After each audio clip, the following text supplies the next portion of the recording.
Obviously, every emerging player in this world is trying to marshal kind of the known assets that are out there to beef up their offering. Where does it all head? I mean, do you think this is a genuine edge that Warner Media has going out with HBO Max just to kind of pull in the Friends catalog? And what else does it take, I guess? Well, the first competitive move here has to be rebranding this show CNBC Max.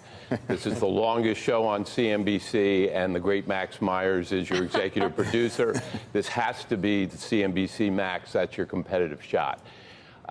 Look, I think the market has this right. This is a yawn for Netflix. 44 of their top 50 shows are Netflix originals. 10 of the top 10 most watched shows are Netflix originals. This metric that's out there in terms of minutes watched because of the tonnage of episodes that something like Friends or The Office has, with 236 episodes out there. Yes, it's a popular show, but there are three things that drive Netflix. One is new subs, two is lower churn, and three is the price-value relationship. And Friends is not the key to any of that. It's the original productions which drive all three of those metrics. If it's a yawn for Netflix, is it also not a particular advantage for HBO Max going out and trying to essentially charge a comparable monthly subscription fee to Netflix? AT&T Warner has a much bigger challenge. They got to manage the decline of the traditional business while they're trying to build a new streaming business. And this hurts on the traditional side. They're obviously giving up a lot of license fees, $100 million a year just on this show. They got some melting ice cube problems like DirecTV, which is something that they got to balance in the midst of trying to build a new streaming world. I think it's something that shows some commitment to building streaming. I think it enhances it in some ways. But look, 10,000 hours of programming on streaming just in 1 year. Last year, I think Netflix added about 2,400 hours of new originals in 1 year to a massive library of content. There are a lot of arms dealers out there, studios that are going to be willing to sell their shows to Netflix still, who are not in the streaming business themselves and therefore don't have the conflict. Netflix picking up this kind of content elsewhere is not going to be their biggest issue. Frank, for AT&T, I mean, it would seem a logical move. It's sort of within the company. They have to pay for the Friends rights. But how do you size up the HBO offering here? Sure. Well, look, I agree with what's been said, and our digital media team also agrees this is not as impactful for Netflix. But look at the other aspect of what they're doing. They have all the original content from HBO, and then if interlaced in that announcement are a bunch of new content that they're going to launch. So clearly, having this original content and building those libraries is really what's important. What was disappointing to us is that they pushed the launch out. They have HBO Go. They've already got a platform, and it indicated to us that it was going to be by the end of this year, and now it's being pushed out till next year. I guess it's better if they get it right, but we were hoping that they would have had it a little bit earlier. But clearly, leading with their own content, leading with what they can do best and control is what's really going to ultimately drive the value here.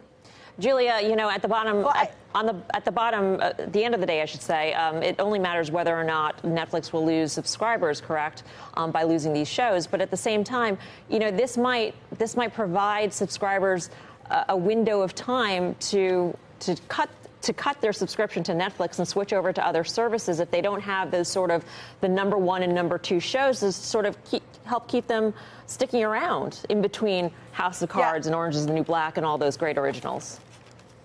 I think that's absolutely right, Melissa. And I think it is worth raising the question about whether people may they may subscribe to Netflix because they want to watch the new show or the new movie that everyone's talking about. But the reality is that a lot of the bulk of the time that people are spending on the platform is watching shows that Netflix is licensing from third parties. And so, I mean, Tom is optimistic that people won't care if all of these popular shows disappear from the platform. But I think the question is, if you look at the wealth of new other alternatives that are entering, whether it's Disney Plus or you have the NBC Universal service that will also launch next fall, or the fact that Hulu and Amazon are also investing in other content, the question is what happens when you have two things: more alternative subscription services and the fact that you have so many of the providers of content to Netflix pulling stuff off the platform. Will the combination of those two things make a difference? Not immediately, but next fall when people say, hey, this HBO Max thing maybe have more to it than what I was getting from Netflix, or if there's just might be Netflix fatigue. So there is so much pressure on Netflix to continue to spend billions and billions of dollars on content while they're fighting with the fact that they're losing some of their sort of core licensed properties. But that's the point. They can spend billions and billions on content. They're spending about $15 billion this year, the majority on originals. They've created the kind of scale where they can do that, where others are going to be spending a couple $2 billion a year, and there's no way to catch them in terms of new subs, in terms of lower churn, and in terms of a price-value relationship when they have that many originals, particularly of the quality they have coming to the market. Remember, for the first year this year, HBO was not the leader in Emmy nominations. Netflix was, and that's an indication of the kind of quality. Look, in 2013, Netflix set a strategy. Netflix said, we're going to be HBO before HBO can be Netflix, and they did that. But, and I think Friends really...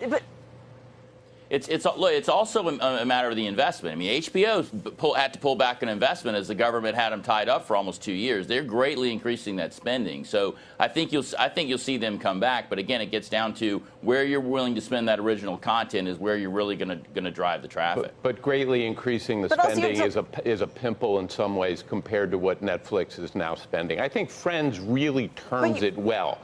HBO said Netflix is the Albanian army. Man, they're friends. You know what? They're not going to hurt us. We can deal with them. Yes. Then they said, well, they're frenemies. And we're addicted to the fees that Netflix give us. We know ultimately they're going to hurt us. And they couldn't get off the heroin, to use another entertainment double entendre. And now it's their enemies. These guys are going to eat our lunch if we don't get into the streaming business. But Netflix has such a massive lead, it's really going to be tough to catch. But Netflix does have a massive lead, but I also think you have to look at the fact that shows like The Office and shows like Friends are very unusual. There just aren't that many properties like that have so many seasons, so many episodes, and people get sucked into. So I think it'll be interesting to see once people realize that you have services, whether it's like Disney Plus or now HBO Max, that have those tried and true series that have a built-in fan base, the kinds of shows people are going to watch over and over. And Netflix has to create such a volume of shows to find one or two that will get anywhere close to that kind of popularity. So Netflix also sort of has the issue of the fact there's so much content on there, they really have to work on making sure that that content that's right for the individual viewer can surface. Because a lot of people, especially in Hollywood, are talking about the fears that their great content is going to get lost in the mass of hours that is on Netflix.